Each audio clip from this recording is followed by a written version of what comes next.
We'd like to thank you for joining us for another episode of Looking to Jesus. My name is John Hines, preacher for the Church of Christ in North Ridgeville, Ohio. My co-host is Daniel Sanders, preacher for the Quail Valley Church of Christ in Batesville, Arkansas. John, good to be on here with you. It's been a few weeks since we last been together.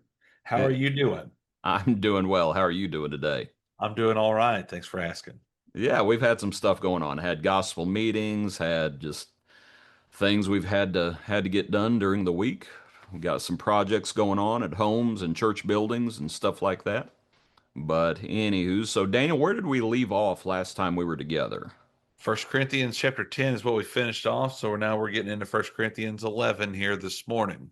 Okay. One of the things we've been touching on are the issue of liberties, and Daniel, I'll get your take on this. It's easy to say, oh, well, he's transitioning to a different subject. No, do you think there's still an element of liberty within the covering issue? I just say that there's two big key things that are going on in First Corinthians: division and liberties. Those are the two kind of main points. And really, here in chapter 11, he touches base with both of them. You got a liberty with one, and then you got division amongst the brethren. The literal division when we talk Yeah. about the Lord's Supper with everything. So, I do think that there's, he's touching base with both of them still here with the two main points of division or liberties as being the struggles for the brethren at Corinth. Do you think the two issues are actually one issue that they're not willing to submit to one another?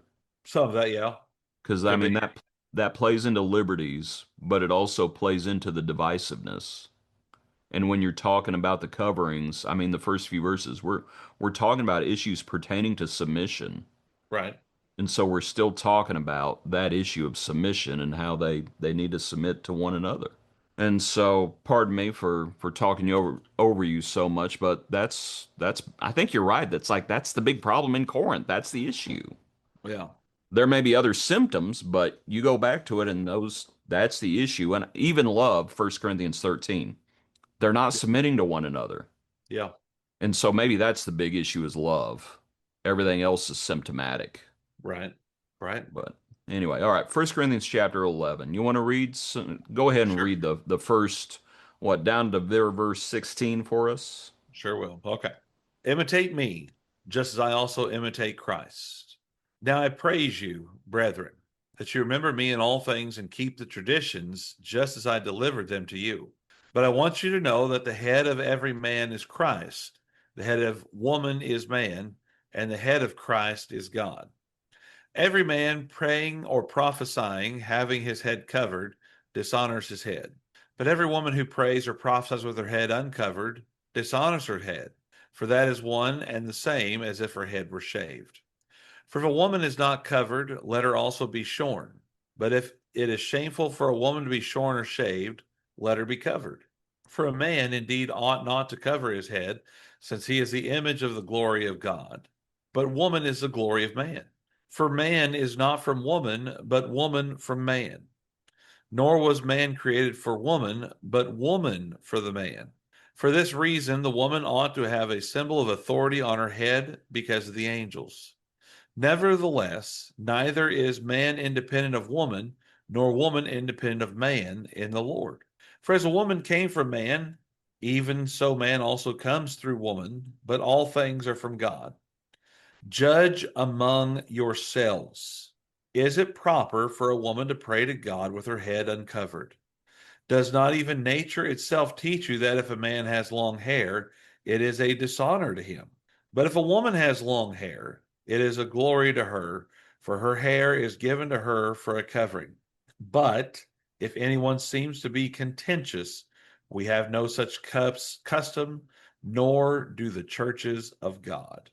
All right, Daniel, I'd like to just go through it verse by verse and just make points along the way. So, starting in verse 1, imitate me just as I also imitate Christ. You've probably heard people, I've heard people say it's like, well, we're supposed to follow Jesus. We're not supposed to follow other people. Well, if other people are following Jesus, by all means, I mean, Paul says, imitate me as I imitate Christ. And it's like we have other people in our lives who serve as role models. Right. And so Paul's saying, as I follow Christ, follow me. Yeah. Pretty straightforward. It's Yeah. okay to say, I'm not saying you engage in preacheritis. You don't elevate other people to Christ's position. But Go if back to First Corinthians 1, where we talk about the sectarianism or division.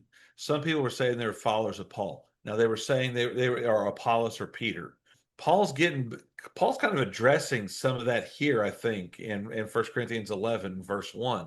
Okay, if you're going to follow me, don't follow me and say you're a follower of me. I'm following Christ. We have a source of everything. yeah, Yes, I may have taught you. Yes, I may have baptized some of you, but the true honor and glory is to be given to God the Father through Jesus Christ. We're following his example. We're looking to him as an example. And this is not the only time that Paul makes his point. If you look at so many times in almost all of his letters, at some point he makes this very similar statement yeah, about getting, follow my example, follow the pattern of sound words. Where do the sound words come from? Well, it comes from Christ. You start getting in and follow me as dear children. Look to me as in my example. Starts yeah, really hammering some of this, but it goes back always to the source of Christ. yeah. So it's okay to say, you know, someone else is leading you to Jesus. I'm following them, looking to Jesus. Yeah, That's okay. Now, verse 2. Now I praise you, brethren, that you remember me in all things and keep the traditions just as I delivered them to you. Not all traditions are four-letter words. right. Some people hear that word tradition and alarm bells immediately go off. Some people are like the Athenians. You remember what it says about the Athenians? They sat around and what did they want to hear? Some new thing. Yeah, They just want to hear, oh, we got to get rid of all the traditions and just do new stuff. right, The shiny penny. It's like, no, there are some traditions that are good. And right. anything that is done repeatedly is a tradition. You're not doing it just for tradition's sake, but I think the Lord's Supper that he's going to talk about here in a few verses, the Lord's Supper is a tradition. It just so happens it's a tradition that's been commanded, but we keep it every week, and so keep the traditions just as I delivered them to you. And so, any thoughts on that before we really get into this? Again, they're traditions. You're right about this, where people that wanted to try it, well, we want to do something new. We want to do something different for the sake of being different. It's like there are some traditions, there are some things that are good for us to be able to keep and honor and do different things. In obeying God, what it comes down to is don't put those traditions above God. That's what Yeah. Jesus talked about with the Pharisees and scribes back in Matthew 15. Don't just honor me with your lips. Don't reject God to keep the traditions. Use those traditions to honor God. I want to look up what that word literally means there. Let me look it up real quick. The traditions, King James uses the word ordinances there, Okay. and it is the word paradosis for what it's worth. That means transmission or a precept. And so, anyway, just wanted to look that up, and it's keep the traditions, keep the commandments. You know, if things are not commandments, just be careful. Don't Yeah. don't elevate don't elevate Don't bind the non-commanded liberties. traditions to the point of being commandments. Right. Like you said, the Pharisees, they were real big on that. Verse 3, but I want you to know that the head of every man is Christ, the head of woman is man, and the head of Christ is God. Daniel, my personal take is verse 3 is the key to understanding this whole paragraph. What's the head? As it says, what is the head of woman? Man. It's like that's what we're talking about. So when it goes through here, it's like what we're really talking about, we're talking about submission. Yeah. And listen, Jesus submitted to the Father. The head of Christ is God. Man, the head of man is Christ. The head of woman is man. The head of Christ is God. You never see Jesus kicking at the goads of the authority of the Father. He submitted. The Garden of Gethsemane, not my will, but thine be done. Right? Jesus submitted to the Father. Man should not kick against the goads, and I mean man as in male should not kick against the goads of Christ. It's like, no, we're under authority. Yeah. A woman is under authority. I think you could go on and say children are under authority. You could talk about, I don't know, you could talk about other issues that all pertain to authority. There's And that, submission in every case, going yeah, all the way from the least, quote unquote, yeah. to the greatest, all leading all the way up to God. So when you back up and you look at Corinth, Corinth was a very female-centric society, right? We've spoken before about the temples with the prostitutes, all those things. It was a very female-driven society. So it's not surprising that you would have issues pertaining to female roles Yeah. in the church.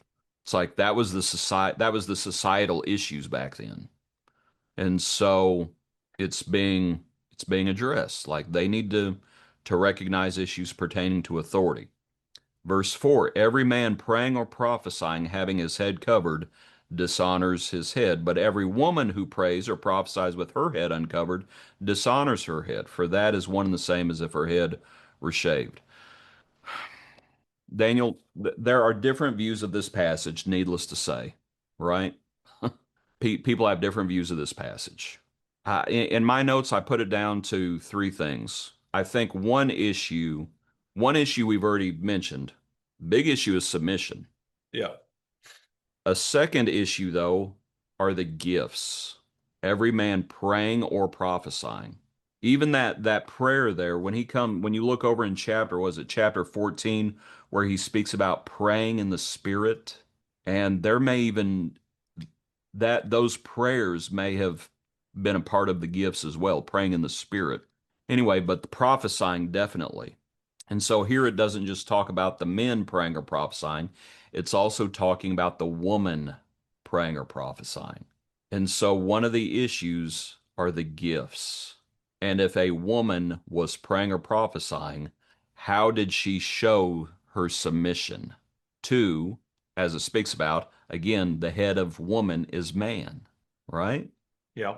that Yep. that's one of the issues. If you have a woman who's prophesying, Philip had four daughters that prophesied.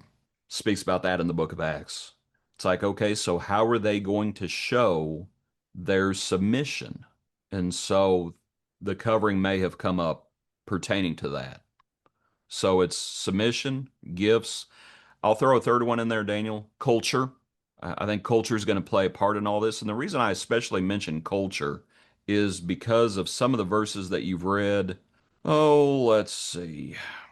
There in verse 13, judge among yourselves. Is it proper for a woman to do this? Does not even nature itself? There's another verse. There in verse 6. For if a woman is not covered, let her also be shorn. But if and this is the phrase, but if it is shameful for a woman to be shorn or shaved. I think that's an interesting phrase there in verse 6. But if it is shameful for a woman to be shorn or shaved, let her be covered. And it's like, well, it's either shameful or it's not. Well, no, it depends on the culture. Yeah. There's a preacher, Daniel, we know, and I can't remember who it is. I always get it mixed up. If it was who was the fellow who went to Africa? Was that Keith Sharp? Did Keith Sharp go to Africa? I might have. I don't I can't. remember. Anyway, one of them was over there, and they were going through this chapter, and they were talking about, the tail end of the section that we read about if anyone seems to be contentious, we have no such custom, and we're not going to force the head covering. Well, the women over there, a lot of them wore head coverings, and then they studied it out and they started removing their head coverings because they came to the belief that it was no longer needed. But Yeah. then they found out, the preachers who were over there found out that in their culture, if a woman did not wear a covering, she was considered a prostitute. And so they told all those women, it's like, you need to put your covering back on because of Yeah. the culture. Right. Sort of like in the Muslim culture, women wear coverings. And you may be in different places in the world. You may have been in different times down through history where culture, think Yeah. Amish women, and Yeah. things along those lines where you want to be respectful. Now we're back to liberties. You want to be respectful and thoughtful and consider other people's conscience. That's right. And so you have different things going on here in this paragraph. You have issues pertaining to submission, you have issues pertaining to culture, and you also have issues pertaining to the gifts. And so all three of those things are in view. What thoughts do you have so far, Daniel? You got anything you want to add? Well, again, you think about culture and everything. You go to different areas. You want to try to be respectful to those different things. Again, it comes down to it. If it becomes a matter of trying to bind such things, that's where again the line we start crossing the line too far. As we look at verse 2 of here in First Corinthians 11, Paul says to keep the traditions. There are certain things they were doing that he was trying to encourage them to continue to involve themselves with, to keep, to honor. Things are going to help them. But then, as we kind of opening up this particular subject, he begins to talk about, a covering. Hair can be a covering. If someone needs to cover their head, do it. But a hair can be a covering. We're going to talk about that more here in just a little bit. But you talk about different cultures. In our country, we have different, based upon ours is kind of regional culture, so to speak, where you get into some parts of the South, Southeast, where a head covering is more prominent, more noticeable, more consistent, I guess maybe the word. You up north where you and I both live, where you currently live, and I've lived at before. You don't see it very often. I remember talking to someone there where I was at in Norwalk when I was a member. There's a couple people there that were one person was wearing a head covering, then someone else she felt compelled because she didn't want to leave that person alone in wearing a head covering, and then their children started wearing a head covering and started asking, well, why are you wearing a head covering? Well, because mom's doing it and we're kind of just told to do such things. And so we started trying to study this a little bit together. And it's like, Yep. it's a matter of liberty. These people are acting in a way that if they want to, go about wearing a head covering, let them. But, it's not something that should be enforceable in such ways when it comes to this. And I will say, even liberties need to be taught. Yeah, The eating of meat was a liberty. right. Could you still teach on the eating of meat? You betcha. Yeah, It's like it was taught to help people to mature and understand what really matters and what the passage is really keying in on. And so right. that's why I say there in verse 3, what we're really keying in on is submission. The head of woman is man. That's the woman's head is man. Man's head is Christ. Christ's head is God. And so the passage needs to be looked at through that lens. Yeah, So we're talking about issues pertaining to submission. We know what's eventually going to happen is over in chapter 14. Over in chapter 14, it's going to make the point in verse 34, let your women keep silent in the churches, for they are not permitted to speak, but they are to be submissive, as the law also says. And if they want to learn something, let them ask their own husbands at home, for it is shameful for women to speak in church. Eventually, we're going to have to deal with that idea, and I think we're already starting to do that. Again, we're talking about issues pertaining to submission. And so back to chapter 11, you have these issues, and like I said, I've already brought up some different views on it. And so let's look at another verse, verse 7. For a man indeed ought not to cover his head, since he is the image and glory of God, but woman is the glory of man. Daniel, I'll tell you right now, I do not buy it. People, a lot of people, older men, they read verse 7 and they immediately say, see that, that's why men ought to take their hat off when they pray, or they'll, take your hat off when you go into the church building. yeah, Now, I understand, be respectful. It's like, okay, be respectful. I'm not buying it that that's what verse 7 is speaking about in the context. That what we're talking about is again, who is man's head? Man's head is Christ. That what it's saying is you never cover up Jesus.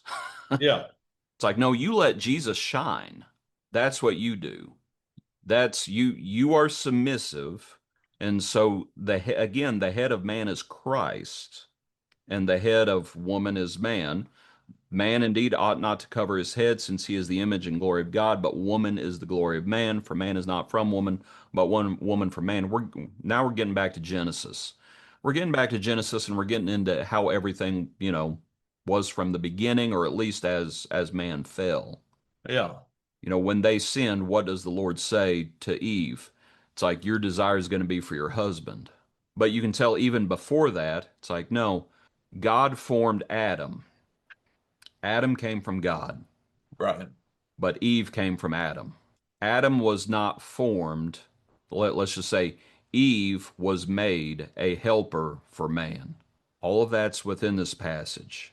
And so, anyway, um, again, we're the issues we're talking about are submission. Daniel, the reason I'm harping on that, and I'm going to keep harping on it, the covering. Sometimes women have the idea, and it's like, oh, well, I just have to wear this covering while I'm praying. After the prayer, whoo, I take it right off and I throw it into the back of the car. And it's like, what, you don't have to be submissive anymore? You don't, do, Daniel, this is actually, sometimes I do have a thought that I hope is coherent. These issues that pertain to submission, verse 4, every man praying or prophesying. Do these issues pertaining to submission, are they only applicable while we are being led in prayer? No. It's like, there is no way. No. There's no way. These issues pertaining to submission carry on before and after the prayer. And so if that is true, and I think it is, well then, and I mean we've all seen women do this where they're wearing the covering, but the second the amen is said, what do? They take the covering off. Take it off. Yeah. My wife always likes to tell the story about someone who she worshiped with up in Michigan, and this lady had left her covering at the church building, and she got home and she was actually in her car. She was wanting to stop and pray about something, and she did not feel like she could pray because she had forgotten her covering. So she did not pray. She could not pray without her physical covering. You got thoughts on that? I I don't know how you sit there and you look at First Thessalonians 5, pray without ceasing. Doesn't say pray without ceasing with a covering. I I don't get. I don't understand the whole taking off the covering, putting it on, taking it off, putting it on, taking it off, putting it on. You take it off after prayer and we're about to sing. Well, as we're singing, a lot of our songs actually end with the word amen. Yeah. We're singing to God. Right. So we wear a covering when we're praying to God, but we can take the covering off when we're singing to God. So it just Yeah. I starts. don't. Yeah. We're starting to kind of just cherry pick whenever that time comes. Really. And it's like, no, these issues pertaining to submission, and this is not just during the church service. It's like, no, no, no. These issues pertaining to submission carry on. And so I think folks need to remember that. And so, verse 8, for the man is not from woman, but woman from man, nor is man created for the woman, but woman for the man. For this reason, a woman ought to have a symbol of authority on her head because of the angels. You might notice that word symbol there is not in the original. That word symbol is in italics in the New King James, meaning that it was Yeah. added by the translators, so to speak. And so folks need to remember that as well. Verse 11, nevertheless, neither is man independent of woman, nor woman independent of man in the Lord. As woman came from man, even so man also came through woman, but all things are from God. Again, you got issues pertaining to submission, but also dependency. It's like, Yeah. does man need woman? Well, if he wants to be born, he needs a woman. And it's like, and do women need men? Yep. And that's the point. That man is not independent of the woman, and woman is not independent of the man. Some of that, Daniel, probably goes back to, or at least as far as application, back to chapter 7 about having authority over each other, Right. Right. all that business. So then we get to verse 13, judge among yourselves. Is it proper for a woman to pray to God with her head uncovered? And again, who's the woman's head? Man. Yeah. Is it proper for a woman to disrespect her husband? Daniel, where's that verse? You can look it up or I can look it up. Where it talks about heirs of the grace. Where is that verse? Is it in one of Peter's epistles? First Peter 3, Heirs 7, husbands likewise dwell with them with understanding, giving honor to the wife as to the weaker vessel, as being heirs together of the grace of life, that your prayers may not be hindered. that your prayers may not be hindered. Wives need to respect their husbands so that their prayers are not hindered. Husbands need to dwell with their wives with understanding so that their prayers are not hindered. They are heirs together of the grace of life. And so all you recognize these issues pertaining to submission, pertaining to respect, and all these things to the glory of God as well. Verse 11, in the Lord, that idea. But Yep. judge among yourselves, is it proper for a woman to pray to God with her head uncovered? Should a woman disrespect her? If a woman disrespects her husband, if a woman disrespects men, is she acceptable in the Lord's eyes? Like, nope. We are called to be submissive.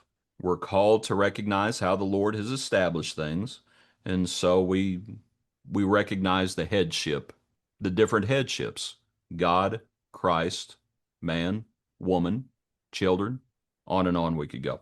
Verse 14, does not even nature itself teach you that if a man has long hair, it is a dishonor to him? But if a woman has long hair, it is a glory to her, for her hair is given to her for a covering. I think you referenced that verse a minute ago Yeah. with something that you said. And so her hair is given for a covering. So even for those who hold the view that you need to have a physical covering, the cover if you take that view, that's for her hair is given to her for a covering. Um, and so to look at the next verse, but if anyone seems to be contentious, we have no such custom, nor do the church of God. To look at all these verses, Daniel, I'll ask you, and this is how I like to do it in class, just to put people on the spot. Can you tell me what the Church of Christ haircut for men is? I can't answer that one, but we want to try to have a certain style or whatever it is. Usually got that nice little part. I guess you could say a little part to the side or whatever it might be. Both That might both be you and I, me more than you, have a receding hairline. Slowly but surely it's going away.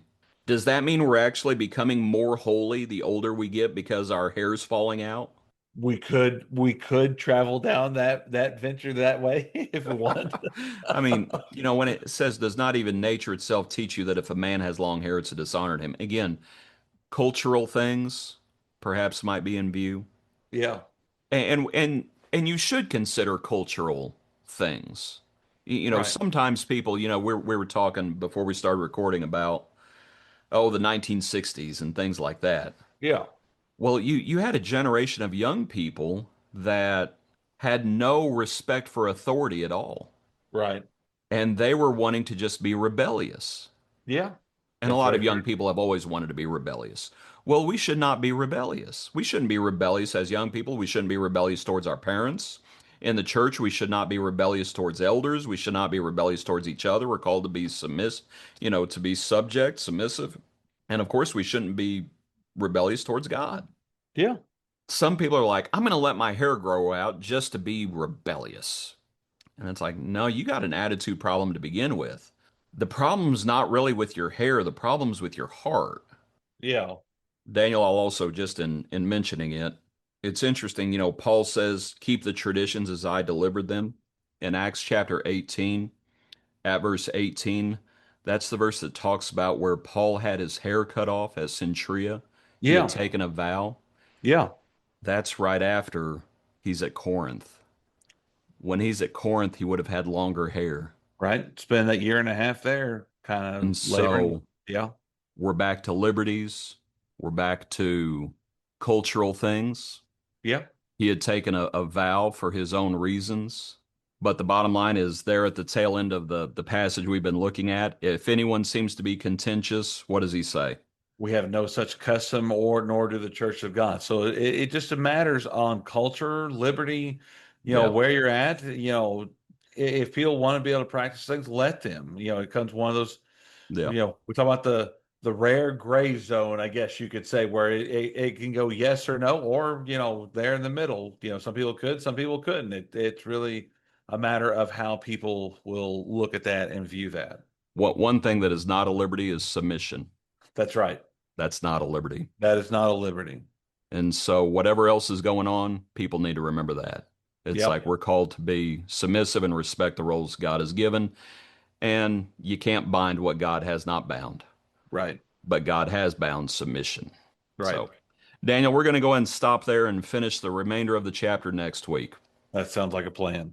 Appreciate you. Hope you have a good Appreciate day. it. Thank you too. Yep. Thank you, everyone, for tuning in. Join us next week for another episode of Looking to Jesus. Thank you.